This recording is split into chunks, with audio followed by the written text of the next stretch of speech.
Blind loyalty doesn't always look obvious. Sometimes it looks like love. It looks like staying when something doesn't feel right.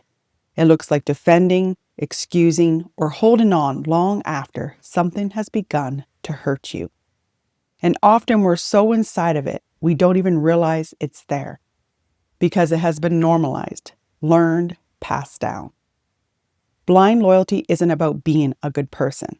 It's about what you've been taught you have to hold on to in order to belong. It is not love. It's often fear, conditioning, and identity tied to belonging. And today we're going to look at what that looks like in our closest relationships.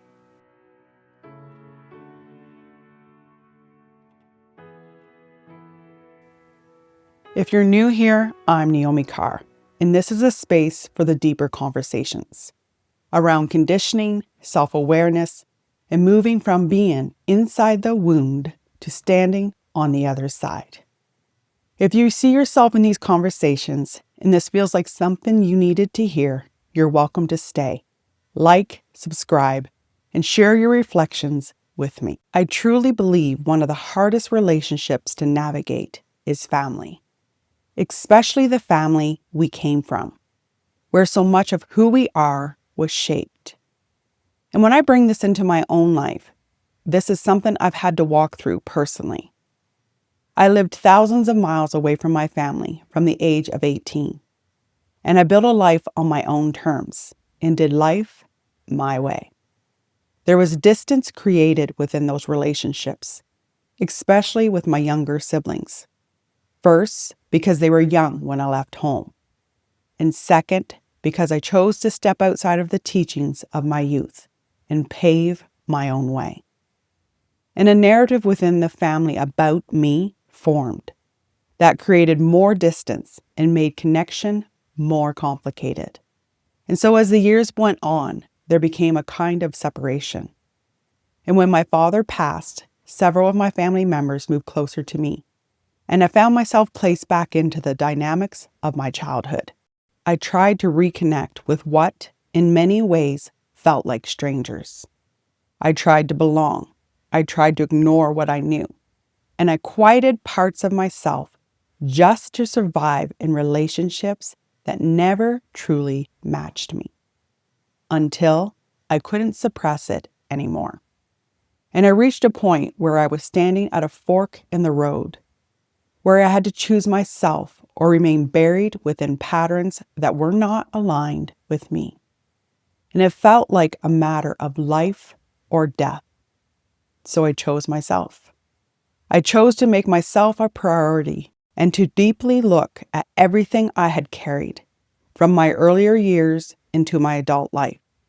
And as that healing began to take place, as I began to step more into truth and speak more honestly, some relationships couldn't hold that. Several years ago, there was a pivotal moment where ties to family in my life changed. Truth spoken created waves. A fracture in the family followed. And again, separation was chosen for me. And it felt deeply painful. But on the other side of that, I can see it now as a gift, a way of breaking free. And the truth is, there has always been a kind of disconnect. Even from a young age, I was someone who questioned openly what I saw, what didn't feel right, the wounds within my family, and the patterns being carried forward. And this last separation is something I've had to come to terms with, because I don't know that I ever would have fully walked away. But when that shift happened and distance came again, I began to see clearly that the misalignment had always been there. It had just become more visible once I stopped ignoring it. And I want to say this as well. This isn't true for every relationship in my family. There are still connections that remain. But even within those, there can be differences in how we see the world, in how we live, in how we relate, in how we show up. And as I've stepped more into healing, that space between us has become more noticeable, and my need to belong has begun to loosen its hold. And that is okay. Because just because we share the same DNA doesn't mean we have to force ourselves into spaces that no longer fit or never truly did. And as we grow, we come to understand that sometimes when you begin to change, not everyone can meet you there. And we see this in friendships and in marriages too. As we grow and work through our own wounds, there are relationships that no longer meet us in the same way, where conversations that once felt natural feel empty. Not because the other person is doing anything wrong, but because we are no longer who we used to be. We've outgrown the container. And sometimes people are still relating to a version of you that you've already outgrown. The version of you that felt familiar, that fit within the dynamic and kept the relationship the way it was. And in that, there can be kind of an emptiness. Not because there's no love, but because there's no longer alignment. When we hear the word loyalty, we often associate it with something positive, with love, with commitment, with standing by the people in our lives.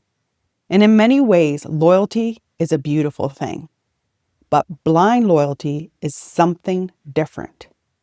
Blind loyalty is when we stay connected, not because something is healthy, but because we feel that we have to. It's when we remain in relationships out of obligation, out of conditioning, or out of fear, rather than from a place of truth and alignment. And this often begins early in our lives, through what we're taught about family, about love, about what it means to be a good person. We're taught things like, you don't walk away from family. You stay loyal no matter what. You don't turn your back on people. You don't get divorced. And the truth is, no one enters a marriage with the intention of it ending. But sometimes we step into things already knowing that they may not fully meet us, and we choose them anyway. And those beliefs can become so deeply rooted that they begin to feel like truth. And even when something doesn't feel right, even when we feel hurt, misunderstood, or disconnected, we stay. Not because we don't see it, but because leaving feels like we're doing something wrong. And this is where blind loyalty begins to take hold, because it ties your sense of identity to staying even at the cost of yourself. And when that happens, you begin to ignore your own feelings, your own needs, and your own truth, just to maintain the connection. And slowly, you begin to abandon yourself.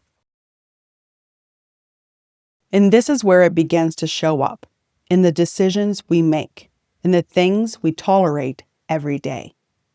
It can look like justifying behavior, minimizing how you feel, or telling yourself it's not that bad. This is just how they are. This is what family does. And in family, this can run even deeper.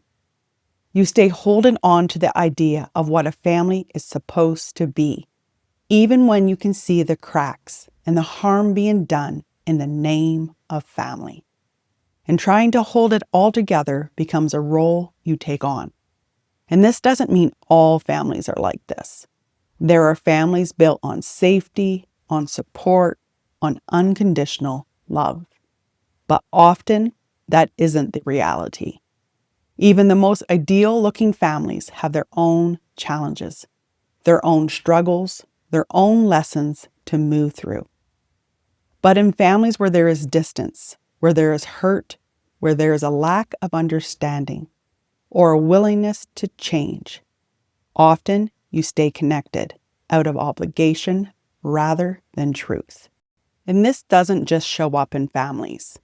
We see it in friendships, in our work, in our marriages too, where you stay in a job long after you've outgrown it because of the time you've invested or the fear of starting over. And in marriages, and I'm not promoting divorce here, I've been with the same man for over 30 years, and married for nearly as long. So I speak from lived experience and also from what I've observed in my own life and in the lives of others.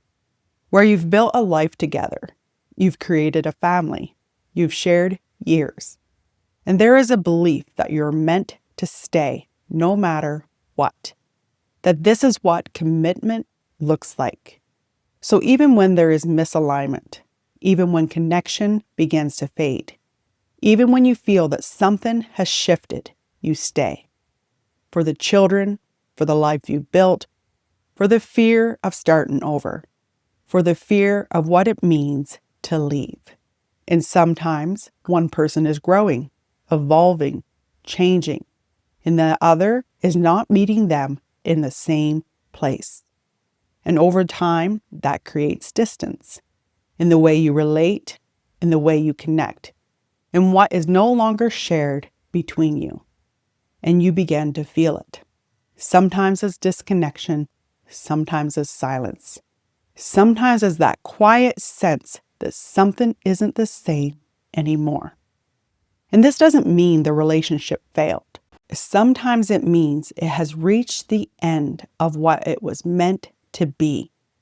And instead of honoring that, you try to hold on to what the relationship once was. Because letting go can feel like losing something that once mattered deeply. But what's really happening is that you're no longer aligned with the version of yourself that the relationship was built on. And when you stay from that place, you remain connected to something that no longer reflects who you are. And that's what keeps you stuck. Everything begins to change, not by forcing yourself to leave, but by becoming aware of what you've been holding on to and why. Because once you see it, once you recognize that you've been staying from something deeper, you are no longer inside of it. You're able to see it clearly. You step into the observer of your life. And from that place, you can ask yourself, does this still align with who I am today? And this is where everything shifts, because you begin to realize you're not the same person who once chose this. You've changed. And your life is asking you to meet that change. And life moves in seasons. There are seasons of connection, of growth, of learning, and sometimes seasons of letting go. Because a timeline has come to its end. And this isn't about cutting people off or removing people from your life in a harsh way. It's about being honest about where you are now and allowing your life to reflect that truth. And in that, you begin to show up as you are now, honoring yourself. And from that place, you open yourself up to relationships that meet you as you are now, more grounded, more aware, and more aligned. And here is a soul musing for reflection. To love and be loved is a beautiful thing. We all long to be loved and to give love in some form. But love, as we define it, can sometimes mask what we allow in our lives because of what we have been taught is love. We can allow it to hang on long after its season has passed. And I'll leave you with these reflections.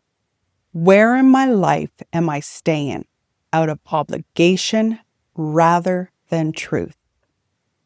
What have I been justifying, minimizing, or overlooking, even though it doesn't feel right? Am I holding on to this connection because it aligns with who I am today or because of who I used to be?